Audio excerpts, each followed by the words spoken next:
कुमार गेंतुरा, प्रदेश महासचिव NIOC DLED Uttarakhand.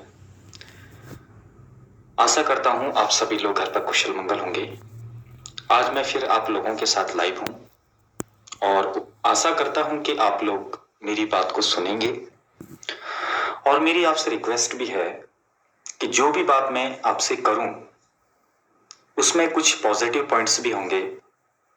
हो सकता है कि आपके विचार से कुछ नेगेटिव पॉइंट्स भी होंगे, तो प्लीज कमेंट्स के माध्यम से आप मुझे जरूर बताएं ताकि मुझे भी ये पता लग पाए कि मैं कितना सही हूं और कितना गलत। और एक रिक्वेस्ट मेरी आपसे और भी है कि जो भी मेरी वीडियो को देख पाएंगे, NIOS DLED के जो शिक्षक है उनसे मेरी विशेष रिक्वेस्ट है। और ये वीडियो सब जनमानस के लिए मैं बना रहा हूं, चाहे वो व्यक्ति किसी भी स्टेट का हो या फिर किसी भी जिले का हो, किसी भी कस्बे का हो, ऑल ओवर इंडिया के व्यक्तियों के लिए मैं ये वीडियो बना रहा हूं और अपने विचार आप लोगों से शेयर कर रहा हूं। तो आपसे मेरा रिक्वेस्ट इतना है कि आप इस वीडियो को देखते समय शेयर जरूर करिएगा। तो जैसा भी आप सभी लोग जानते हैं कि NIOS DLED के माध्यम से जो DLED करवाया गया था केंद्र सरकार और राज्य सरकार के माध्यम से, हमारे देश के प्रधानमंत्री नरेंद्र मोदी के ड्रीम प्रोजेक्ट के माध्यम से ये कोर्स कराया गया था। और ये कोर्स उन अध्यापकों के लिए करवाया गया था जो ऑलरेडी कई सालों से विद्यालय में पढ़ा रहे थे, चाहे वो सरकारी विद्यालय में हो, चाहे वो फिर निजी प्राइवेट विद्यालय में पढ़ा रहे हो। उनके लिए ये कोर्स NIOS के माध्यम से जो डिप्लोमा जो करवाया गया था एलिमेंट्री एजुकेशन का, वो केंद्र सरकार के माध्यम से कराया गया था। जैसे कि आप लोग सभी जानते हैं, NIOS के माध्यम से जो DLED करवाया गया था, इस कोर्स को 22 सितंबर 2017 को मान्यता MHRD और NCTE से मान्यता इसको मिल चुकी थी। Ministry of human resource development यानी कि मानव संसाधन विकास मंत्रालय के माध्यम से, और NCTE जिसको हम कह सकते हैं national council for teacher education यानी कि राष्ट्रीय अध्यापक शिक्षा परिषद के माध्यम से इस कोर्स को मान्यता दे दी गई थी 22 सितंबर सन 2017 को। आपको मैं बता दूं, इस कोर्स को करने के लिए केंद्र सरकार ने बाकायदा इसका एक बिल पारित किया था, तब जाके इसको धरातल में करवाया गया था। आपको मैं बता दूं कि 6 जनवरी को एक लेटर जारी हुआ था NCTE के माध्यम से, जो 22 सितंबर 2017 के लेटर का स्पष्टीकरण था। 6 जनवरी 2021 को जो लेटर NCTE के माध्यम से जारी किया गया था, उसी के आधार पर उत्तराखंड के शिक्षा सचिव डॉक्टर R मीनाक्षी सुंदरम के माध्यम से 15 जनवरी सन 2021 को एक जियो गवर्नमेंट ऑर्डर जिसको हम कहते हैं वो निकाला गया था, जो कि NIOS DLED शिक्षकों के पक्ष में था। उसमें लिखा गया था कि उत्तराखंड की प्राथमिक शिक्षक भर्ती के लिए NIOS के माध्यम से करवाया गया जो DLED है, जितने भी अभ्यर्थी हैं वे प्राथमिक शिक्षक भर्ती के लिए वैलिड होंगे। इसी के आधार पे हम लोगों ने जो है फॉर्म भरे थे 2020 की उत्तराखंड प्राथमिक शिक्षक भर्ती में। लेकिन आपको मैं बता दूं कि उत्तराखंड की जो सरकार है, यहाँ के जो नेता लोग थे वे इतने निकम्मे थे, उनकी कहानी मैं आपको बता रहा हूं, बस थोड़ा सा आप धैर्य रख के मेरी बात को सुनिएगा जरूर। जब 15 जनवरी को हमारा जियो जारी हो चुका था, तो हमारे शिक्षा मंत्री अरविंद पांडे जी ने उसी जियो को 10 फरवरी को निरस्त करवा दिया था। और आपको मैं बता दूं, जब 10 फरवरी को जियो निरस्त हुआ तो हमारे बड़े भाई जो नंदन बोहरा जी हैं नैनीताल से, उन्होंने एक रीट कोर्ट में दायर कर दी थी, क्योंकि जो परेशान होता है वो अपनी बात को रखेगा भी कोर्ट में। और आपको मैं बता दूं कि 3 मार्च को एक अंतरिम आदेश जारी हुआ था, जिसमें यह लिखा गया था कि 10 फरवरी का जो जियो है उसे निरस्त किया जाए और 15 जनवरी का जियो फिर पुनः लागू किया जाए। लेकिन उत्तराखंड की सरकार में बैठे हुए भ्रष्ट नेताओं ने ऐसा नहीं किया। अब उत्तराखंड की सरकार में कौन कौन से नेता बैठे थे, किसकी पूर्ण बहुमत की सरकार थी, वो आप लोग अच्छी तरीके से जानते हैं।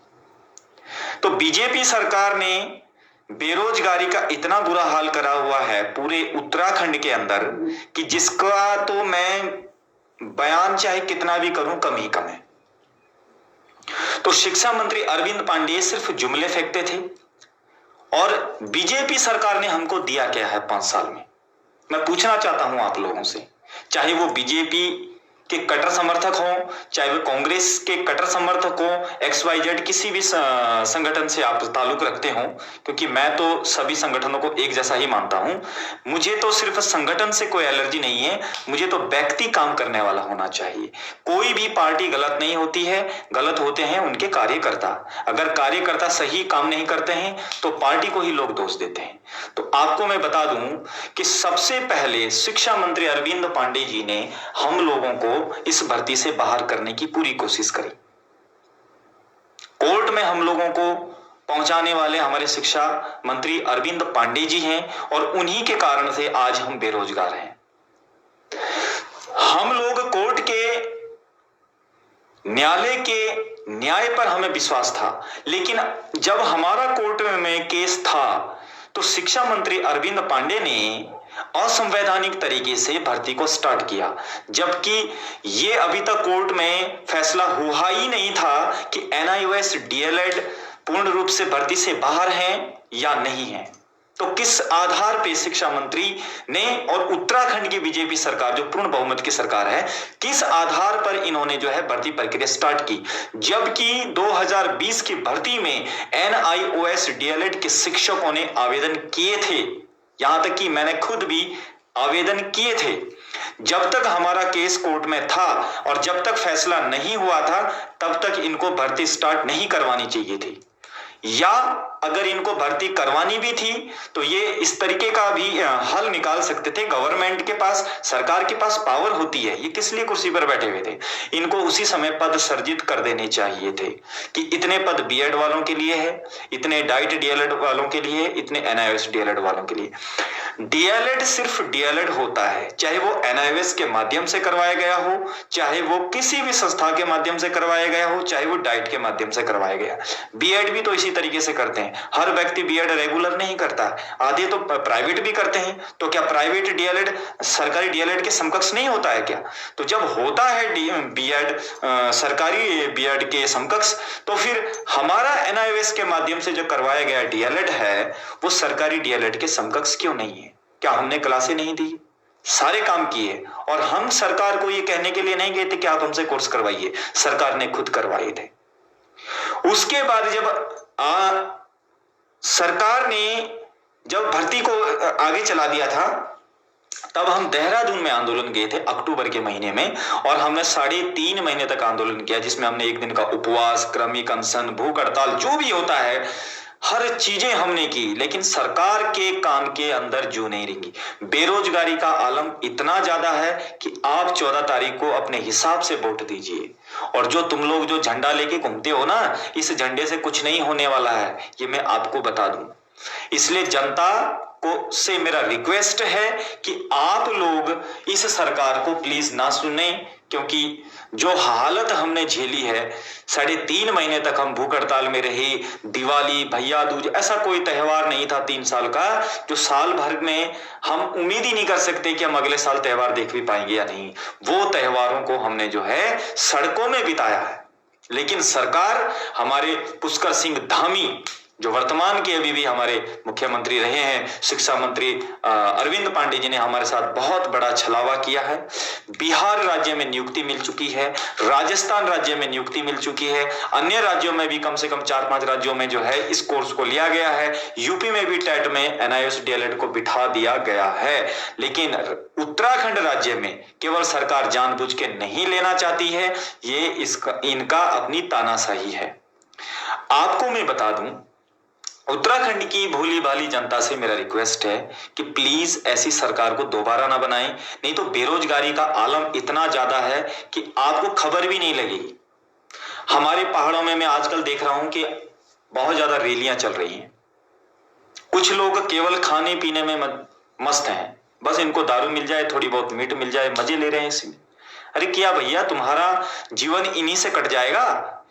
हमारे जो विधायक है, क्या मिलता है हमें विधायकों से? थोड़ी बहुत विधायक निधि मिलती है, उसके लिए भी हम लड़ते रहते हैं एक दूसरे से बात नहीं करते हैं। गांव की स्थिति अगर मैं आपको बता दूं तो गांव के दो दो हिस्से बने हुए हैं, आधे भाजपा की तरफ से पड़े हुए हैं, आधे कांग्रेस की तरफ से। अरे विधायक नेता तुम्हारा यूज करते हैं, वो तो सिर्फ अपना समय निकालते हैं, हाथ जोड़ते हैं तुम्हारे सामने और 5 साल तक फिर तुम्हें देखते भी नहीं कि तुम लोग हो कहां और तुम आपस में लड़ते फिरते हो। तो मेरा आप लोगों से रिक्वेस्ट है कि प्लीज आप आपस में प्यार से रहिए और जात पात को बढ़ावा ना दें, जाति धर्म को बढ़ावा ना दें।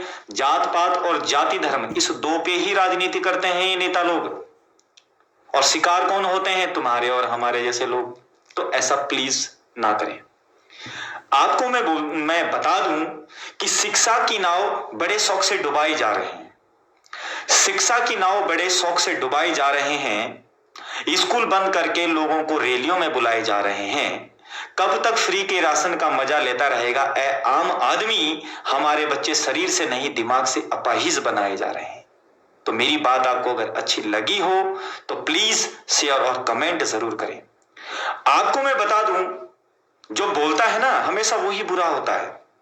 अभी मैं बोल रहा हूं तो बीजेपी के जो कट्टर नेता होंगे, बीजेपी के जो समर्थक होंगे, वो मुझे गलत भी जरूर कहेंगे, लेकिन मैं एक शिक्षक हूं और एक बेरोजगार हूं।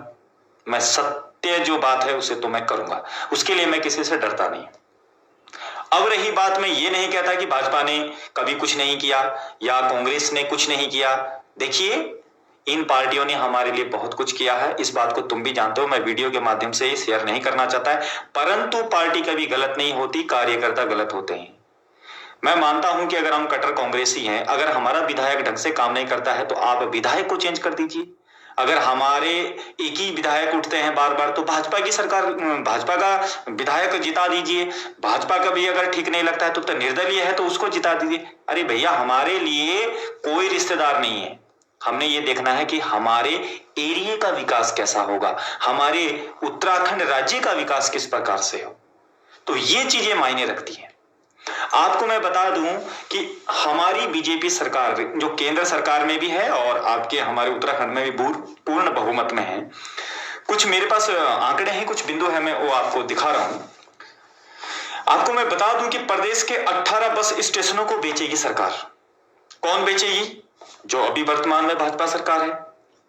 पुलिस की 50 से अधिक सेवाएं निजी हाथों में सौंपने को तैयारी केंद्र ने सभी राज्यों के डीजीपी से मांगी है रिपोर्ट। केंद्र सरकार ने मांगी है। पूरे देश में सरकारी स्कूलों का होगा निजीकरण। सुन लीजिए, मैं अभी भी बता रहा हूं, वोट तुम किसी को भी दोगे जरा होश में जाइएगा। जो मैं बता रहा हूं एकदम कड़वी और सत्य बातें हैं।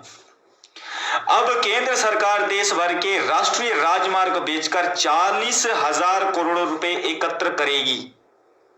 मैं पूछना चाहता हूं केंद्र सरकार से कि लगभग 11 लाख से ऊपर बच्चे हैं ऑल ओवर इंडिया में जिन्होंने एनआईएस के डीएलएड से माध्यम से डीएलएड किया है, उनका कितना पैसा इकट्ठा हुआ वो आप देख लीजिएगा। बड़े बड़े सरकारी बैंक और बीमा कंपनियों को बेचने की तैयारी। भाजपा सरकार की बहुत अच्छी मुहिम है। 75 करोड़ में बिकेगा रेलवे स्टेशन। रेलवे एक ऐसा विभाग है हमारी सरकार के पास, भारत सरकार के पास, जिसमें सबसे ज्यादा वैकेंसीज निकलती थी, सबसे ज्यादा बच्चों को नौकरियां मिलती थी। उसी को मोदी ने बेच दिया है, तो बचा के 40 आईटीआई का निजीकरण होगा। एयरपोर्ट्स बेच दिए, रेलवेज बेच दिए, बैंकों को बेच दो, आईटीआईओं को बेच दो, राष्ट्रीय राजमार्गों को बेच दो। आखिर फिर हमको फायदा किस चीज से होगा? आखिर इस भारत का युवा आखिर कहां जाएगा नौकरी करने के लिए जब हर चीज आप बेच देंगे? मैं ज्यादा बड़ी बात ना कह के एक छोटी सी बात आपको बता रहा हूं कि अगर आपके खेत हैं, आप एक किसान हो, अगर आप अपनी जमीन को बेच देते हो तो भविष्य में आप अपना गुजर बसर कैसे करेंगे बताइए आप। तो जिस प्रकार से हम अपनी जमीन को बेचने से असहाय होते हैं, उसी प्रकार से हमारे देश के प्रधानमंत्री ने जब सारी चीजें जब अडानी अंबानी के हाथ बेच देंगे, सारा निजीकरण हो जाएगा, सरकारी स्कूलें बिक जाएंगी, राष्ट्रीय राजमार्ग बिक जाएंगे, आईटीआई बिक जाएगी, रेलवे स्टेशन बिक जाएंगे, एयरपोर्ट्स बिक जाएंगे, लाल किला बिक जाएगा, तो बचेगा क्या? हमारे पास आय का साधन कहां से होगा? कहां से नवयुवा रोजगार मिलेगा उनको, जब हर चीज जो है प्राइवेटाइजेशन हो जाएगा? जब हर चीज प्राइवेट हो जाएगी तो कैसे हमको नौकरी मिलेगी? और जब सरकार नौकरी नहीं दे सकती है तो आप कोर्स करवाते क्यों? क्या जरूरत है कोर्स कराने की? कोर्स तो आप ऐसे निकालते हो, बीएड करो, एमएड करो, टेट करो, फलाना करो, ढिमका करो, पता नहीं क्या क्या करवाते हैं आप लोग, और बस का तुम्हारे कुछ होता नहीं। तुम लोगों ने लोगों का शोषण किया है, मानसिक तौर से भी और शारीरिक तौर से भी। जो हम लोगों ने आंदोलन के दौरान जो झेला है, उतना तो मैं आपको बयान नहीं कर सकता क्योंकि वीडियो बहुत लंबी हो जाएगी। लेकिन मैं आपको बता दूं कि आजकल चल रहे हैं चुनाव और 14 तारीख को आपने जाना है बटन दबाने, मैं भी जाऊंगा। प्लीज सोच समझ कर जाइएगा। मैं अभी भी आपको बता दूं कि भाजपा और कांग्रेस सरकार को हम कई बार मौका दे चुके हैं। मुख्यमंत्री को जो दावेदार इस बार जो अजय कोठियाल जी है, अगर आप लोग उनको सपोर्ट करें तो शायद हो सकता है कि कुछ विकास हो। क्योंकि भाजपा सरकार को अगर आप देखेंगे तो 5 साल में हमने 3 मुख्यमंत्री देखे हैं। क्या किया उन 3 मंत्रियों ने? एक भी ढंग का मुख्यमंत्री नहीं बना, सारे के सारे निकम्मे मुख्यमंत्री हैं, कुछ नहीं किया हमारे लिए। अभी आपको मैं बता दूं, नवंबर दिसंबर में वो निकाल रहे हैं, ये वैकेंसी निकालो, वो वैकेंसी निकालो, और रिजल्ट किसी का नहीं आता है। वन दरोगा में कितनी घोटालेबाजी हुई है, क्या आप लोगों को दिखता नहीं है? ये जो भाजपा के झंडे ले लेके घूमते हैं सड़कों में, तो तुम्हारे घर से कोई बेरोजगार नहीं है क्या? पर थोड़ा सा तुम लोगों को दारू मिल जाए, थोड़ा मीट खाने को मिल जाए, उसी में तुम लोग खुश हो जाते हो। इससे हमारा भला होने वाला नहीं है। हमें ऐसा विधायक चाहिए, हमें ऐसा मुख्यमंत्री चाहिए जो अपने पूरे राज्य के बारे में देखे, और हमें ऐसा विधायक चाहिए जो अपनी पूरी विधानसभा के बारे में सोचे। केवल 150 आदमी तुम्हारे पीछे जो मेन लगे हुए हैं, उनको तुम पैसा दे देते हो, तो क्या उससे तुम्हारे विधानसभा के सभी गरीबियों का भला हो जाएगा? नहीं होगा। मैं अपने विधानसभा चक्राता की बात बताता हूं। मैं विधानसभा चक्राता से बिलोंग करता हूं। हमारे जो माननीय विधायक है प्रीतम सिंह जी, वो बूढ़े हो गए हैं जीत जीत कर। हमारे विधानसभा चक्राता में, लाखा मंडल में देखिए, पुलिस थाने नहीं है। कई जगह ऐसे हैं जहां पे पुलिस थाने नहीं है, मेडिकल की कोई सुविधा ही नहीं है, बहुत बुरी स्थिति है, सड़कों का बुरा हाल है, बेरोजगार है जनता। क्या कर रहे हैं आप? फिर कहते हो कि मुझे वोट दो। हमारी 10-10 पीढ़ियां तुम्हारे पीछे वोट दे दे के बीत चुकी है, पर तुम लोग कभी काम करने के लायक नहीं हो। बहुत बुरी स्थिति है। उत्तराखंड की तो बहुत बुरी स्थिति है। यहां के लोग पता नहीं क्यों नहीं समझते, भेड़ चाल चलते हैं तुम लोग, भेड़ चाल। अगर एक कूदेगा तो दूसरा भी जाके वहीं मरेगा। ऐसे परिवर्तन आने वाला नहीं है। मैं अभी भी आपको बता रहा हूं, उत्तराखंड के 37,000 एनआईओएस डीएलएड शिक्षक, मेरी बात को ध्यान से सुन लीजिएगा। वोट कहां डालना है और बेरोजगार होना है तो भाजपा को बना लीजिए, कोई दिक्कत नहीं है। अरे जहां तुम पूरे उत्तराखंड के लोग मरोगे ना, मैं भी मर जाऊंगा वहां पे, कोई दिक्कत नहीं है। समझाना तो तुम लोगों को बहुत भारी है। खैर, अपना क्षेत्र देखिए, अपना विधायक देखिए, क्योंकि जो चक्राता विधानसभा का विधायक होगा ना, वो विकासनगर विधानसभा में जाके विकास नहीं कर सकता है। प्रत्येक विधायक का अपना एक क्षेत्र है। और मुख्यमंत्री भी जरा हिसाब से आप छांटिए। डॉक्टर मीनाक्षी आर सुंदरम हमारे पहले शिक्षा सचिव थे, जिन्होंने हमारे लिए जियो जारी किया था, और अरविंद पांडे जी ने उनको पूरा विभाग ही हटा दिया और उनकी जगह पे राधिका जी को बिठा दिया था।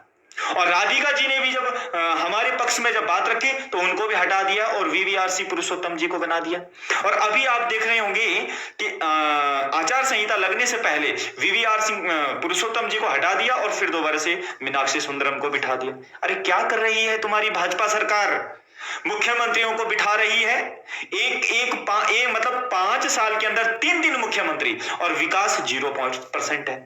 क्या करना है ऐसा मुख्यमंत्रियों का? खाली गिनती लिस्ट बनानी है, इतने साल में इतने मुख्यमंत्री बने। बने हैं उत्तराखंड के अंदर। बेरोजगारी का बहुत बुरा हाल है, इस चीज को मैं जानता हूं। इतनी पढ़ाई करने के बावजूद भी हमारा बहुत बुरा हाल है। मैं किसी भी पार्टी को सपोर्ट नहीं करता हूं, मैं सपोर्ट करता हूं काम करने वाले को। अगर आम आदमी का व्यक्ति काम करता है तो उसको वोट कीजिए, बसपा का व्यक्ति तुम्हारे यहां काम करता है तो उसको वोट कीजिए। कटर मत बनो किसी चीज के, कभी भी तुम्हारा भला नहीं हो सकता, कभी तुम लोगों में परिवर्तन आ ही नहीं सकता, ये मैं तुम्हें 100% बता रहा हूं। ये झंडे लेके जो आजकल, अभी मैं परसों देख रहा था एक वीडियो में, एक भाजपा का एक बुड्ढा, मैं उसको जानता हूं, बहुत बुजुर्ग आदमी, लगभग 60-70 साल, उसको दारू पिला रखी है, और कुछ भाजपा के कार्यकर्ता उसको बोल रहे हैं कि बोलो भाजपा जिंदाबाद, भारतीय जनता पार्टी जिंदाबाद। बेचारे बोल रहे हैं, उसने पी रखे नशे में, पता ही नहीं लग रहा। तो इससे देश का विकास हो जाएगा क्या? इससे राज्य का विकास हो जाएगा?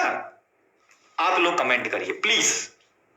मैं एक शिक्षक हूं और एक बेरोजगार।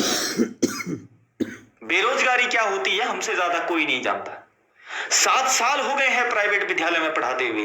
किस प्रकार से प्राइवेट विद्यालयों में शोषण होता है हमारे दिल को पता है। और सारी जब योग्यताएं आज हमारे पास हो चुकी हैं एक टीचर बनने की, शिक्षा मंत्री अरविंद पांडे कहते हैं कि मुझे योग्य टीचर चाहिए। अरे मान्यवर, जो शिक्षक कई वर्षों से अध्यापन पढ़ा रहे हैं विद्यालयों में, उनकी योग्यता में आपको कमी कहां नजर आई है? और बाहर के डीएलएड वाले आपने लिए हैं, मुरादाबाद के लिए, हरियाणा के लिए, प्रयागराज के लिए, पता नहीं कहां कहां के डीएलएड वाले आपने ले लिए। आखिर जो उत्तराखंड के निवासी हैं, जो स्कूलों में पढ़ा रहे थे, आखिर हमसे क्या गलती हुई है जो आपने ये कहा कि हम नहीं लेते? और आप ही की जुबानी है कि इस भर्ती में हम आपको नहीं लेंगे, अगली में लेंगे। इसका मतलब है कि हम लोग वैलिड हैं।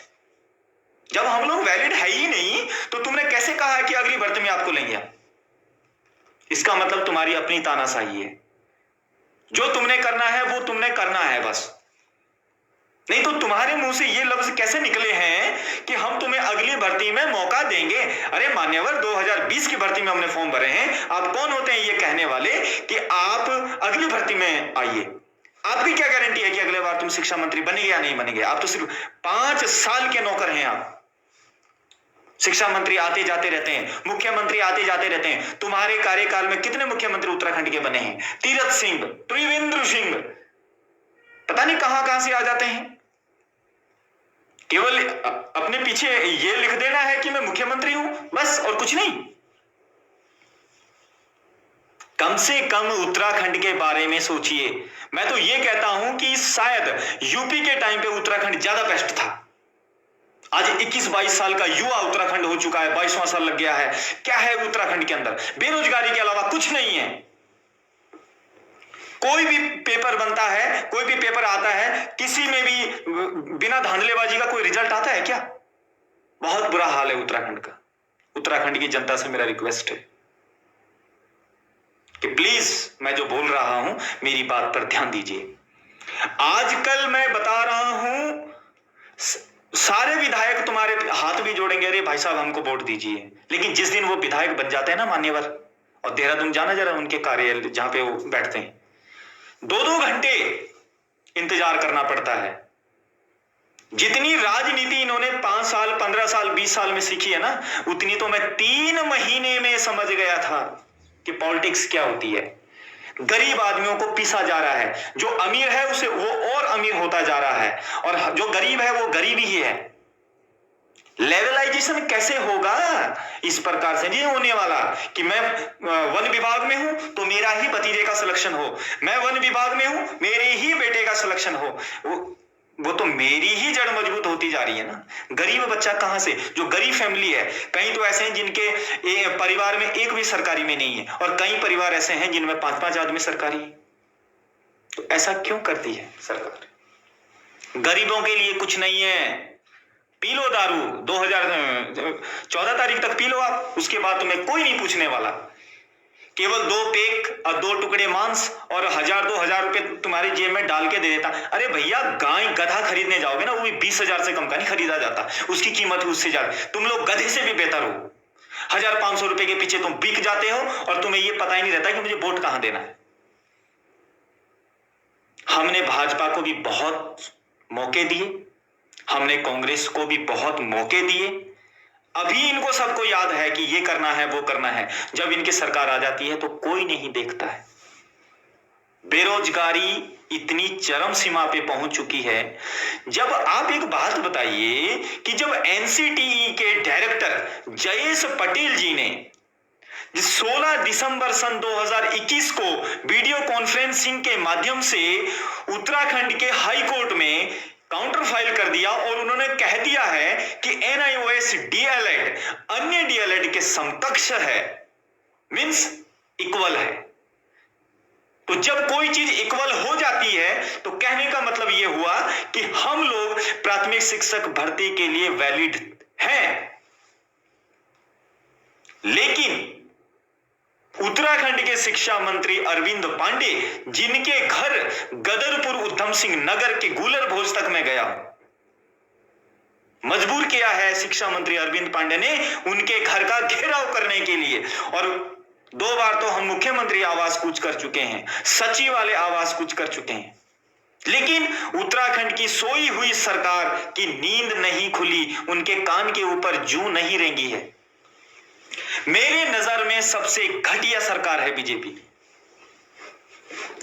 इनके विधायक हो, 3.5 महीने तक हम सड़कों पर रहे हैं। बीजेपी सरकार का कोई भी विधायक आप ऐसा बताइए कि जो सड़कों पे आके ये बोला होगा कि तुम्हारी प्रॉब्लम क्या है, क्या तुम लोगों को खाना भी मिलता है? नहीं आए। आजकल कैसे आ रहे हैं घर पे हाथ जोड़ने के लिए, भाई साहब मुझे वोट दो। सबसे गलत बात है। जनता अगर अभी उत्तराखंड की सम्मानित जनता से मेरा रिक्वेस्ट है कि प्लीज किसी का झंडा मत उठाइए। वोट मैं भी देता हूं, कोई मुझे बताइए कि मैं किसका हूं, कांग्रेस का हूं या फिर भाजपा का हूं, सपा का हूं या किसका हूं। वोट तो मैं भी देता हूं ना, मैं भी अपने जो मत है, मेरा जो वोट है उसको मैं बेकार नहीं करता, देता हूं मैं। लेकिन मैं सबसे पहले ये देखता हूं कि काम कौन कर रहा है। 2017 में मोदी ने एनआईओएस के माध्यम से हमको डीएलएड कराने का मौका दिया था। 2017 में हमने मोदी को वोट दिए, लेकिन 2022 में बीजेपी सरकार को हम ओपनली कहते हैं कि हम वोट नहीं देंगे। जब इनके आका मोदी के माध्यम से करवाए गए कोर्स को ये वैलिड नहीं कर सकते हैं तो ये जिंदगी में क्या करेंगे, आप बताइए मुझे। उत्तराखंड की सम्मानित जनता से मेरा रिक्वेस्ट है कि अगर आप वोट देने जाएं, दारू चाहे तुम किसी की भी खा लो पी लो, मीट तुम किसी का भी खा लो, मुझे कोई मतलब नहीं, लेकिन जब बटन दबाने जाओगे ना तो थोड़ा जरा होश से जाना। पूरा देश बेच के खा गए, हाय हाय मोदी, घर घर मोदी।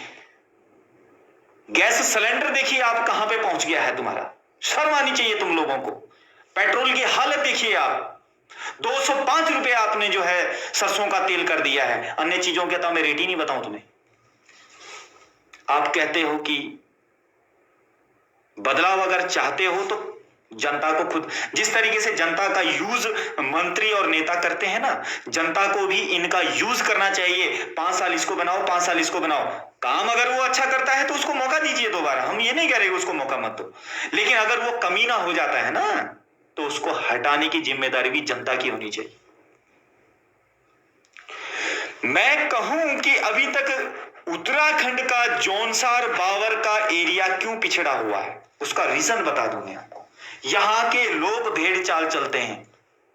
एक आदमी का झंडा उठा लिया है, 20 साल से उठाए जा रहे झंडा, किसी भी चीज का कोई फायदा नहीं। अरे उस विधायक से तुम्हारा फायदा नहीं होता, हटाओ उसको, दूसरा विधायक बना दीजिए ना। विधायकों की कमी थोड़ी है, चाहे निर्दलीय ही है कोई, उसको बना दो।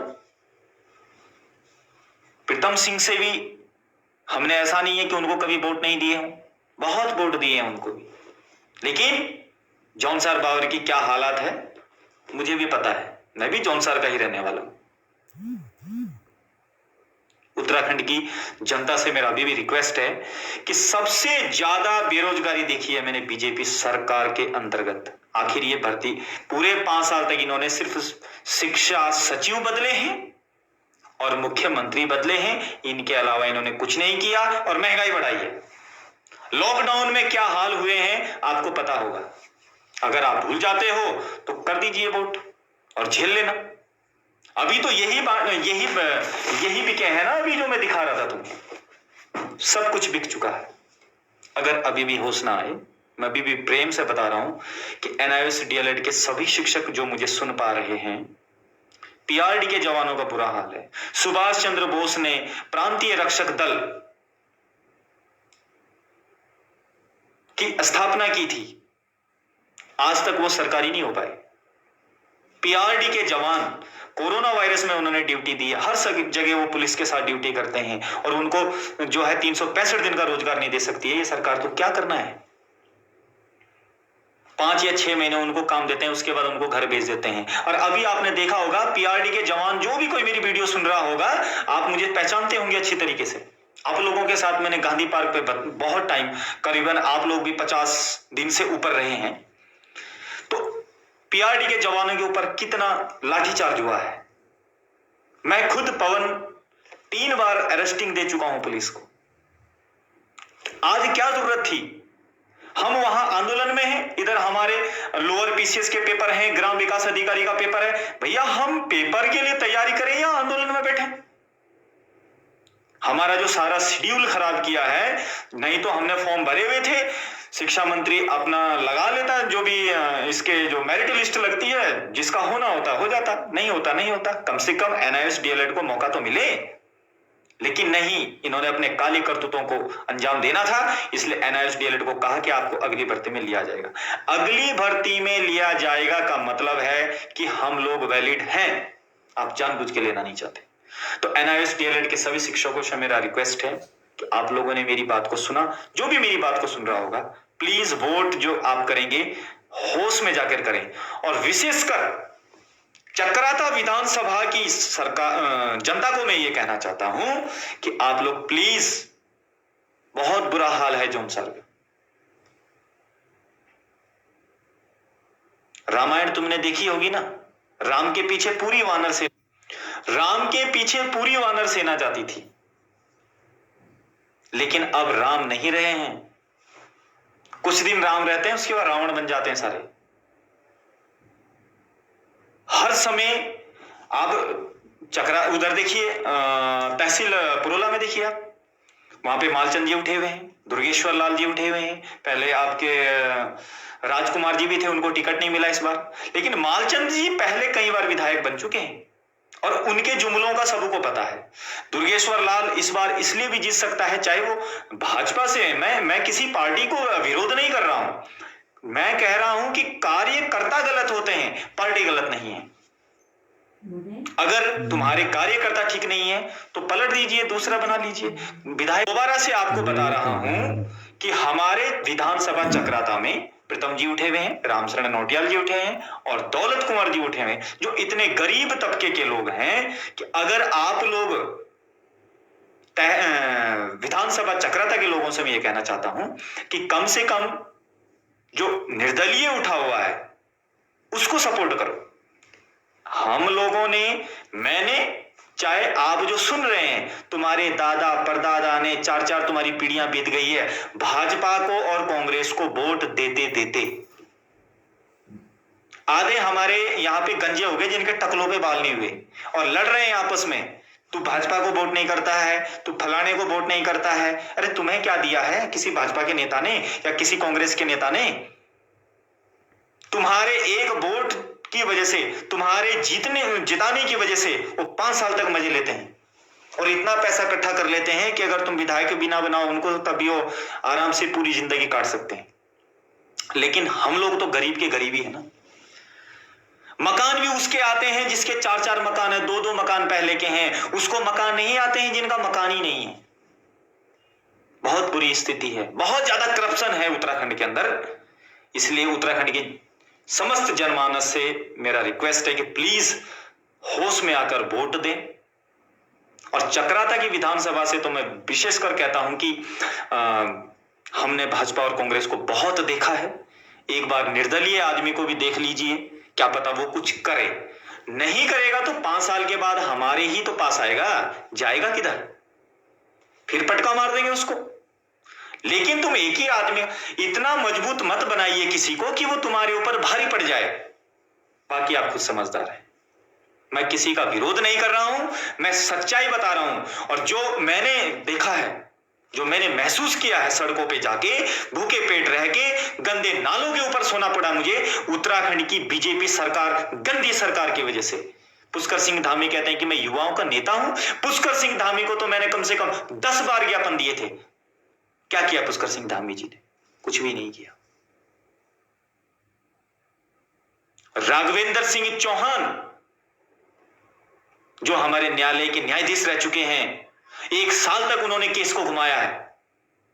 और जब 16 दिसंबर को जयेश पटेल के माध्यम से जब काउंटर फाइल हुआ था, तो उनको उसका फाइनल डिसीजन दे देना चाहिए था, और उन्होंने हमको जो है 30 दिसंबर डेट दी।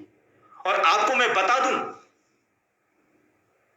कि 30 दिसंबर किस आधार पे उन्होंने डेट दी, जबकि वो 24 दिसंबर को रिटायरमेंट हो गए थे। वो चाहते तो वो हमारा भला करके जा सकते थे, लेकिन राघवेंद्र सिंह चौहान जी ने ऐसा नहीं किया। बहुत उम्मीद थी उनसे हमें, और उन्होंने जो है केस को लटका दिया। फिर हमारे नए न्यायाधीश न्यायमूर्ति संजय कुमार मिश्रा जी अब हमारे हाईकोर्ट में हैं।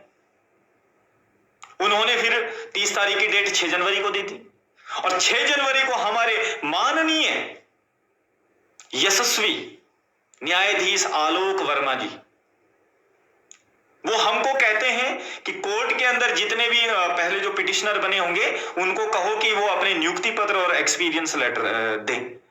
अरे मान्यवर, फाइनल डिसीजन में आपको याद आया था क्या? थोड़ा पहले मांग लेते, हमारा भी फाइनल कर देते आप। अब आपने इतनी लंबी डेट दे दी। मैं समझ नहीं पा रहा हूं कि आखिर न्यायालय में बैठे हुए न्यायाधीश किस तरीके का न्याय करते हैं, ये मैं नहीं जानता। लेकिन आज हम जो न्यायालय में हैं, सिर्फ और सिर्फ अरविंद पांडे की वजह से है, हमारे भ्रष्ट नेताओं की वजह से है। गदरपुर का जो हाल हम देख के आए हैं, उसको हमको पता है। 3.5 महीने, लगभग 100 दिन से ऊपर हम लोग देहरादून के अंदर रहे। जो हमने झेला है वो हमको पता है। नवयुवकों से मेरा हाथ जोड़ कर रिक्वेस्ट है कि आप पवन की बात पर प्लीज गौर फरमाइए, और उत्तराखंड को अगर बचाना है, उत्तराखंड में विकास चाहते हो, उत्तराखंड में रोजगार चाहते हो, तो मेरी बात को फॉलो करिए, और हो सके अधिक से अधिक इस वीडियो को शेयर करें, ताकि हर व्यक्ति, हर जनमानस के पास ये वीडियो पहुंच पाए। तो उत्तराखंड के समस्त NIOS DLED शिक्षकों को मेरा पुनः नमस्कार और आभार मैं आपका प्रकट करता हूं कि आपने मुझे सुना और मेरी बातों पर गौर किया है। आप सभी लोग जितने भी NIOS DLED के शिक्षक हैं, सब बेरोजगार हैं। किसको वोट करना है आप खुद समझदार हैं। तो उत्तराखंड की जनता, और विशेषकर मैं अभी फिर बोल रहा हूं, चक्राता विधानसभा के लोगों से मेरा रिक्वेस्ट है कि प्लीज जानवरों की तरह मत चलिए, भेड़ चाल मत चलिए। अगर तुम चाहते हो कि चक्राता विधानसभा में परिवर्तन हो, तो बदलाव जरूरी है, और बदलाव तब जरूरी होगा, बदलाव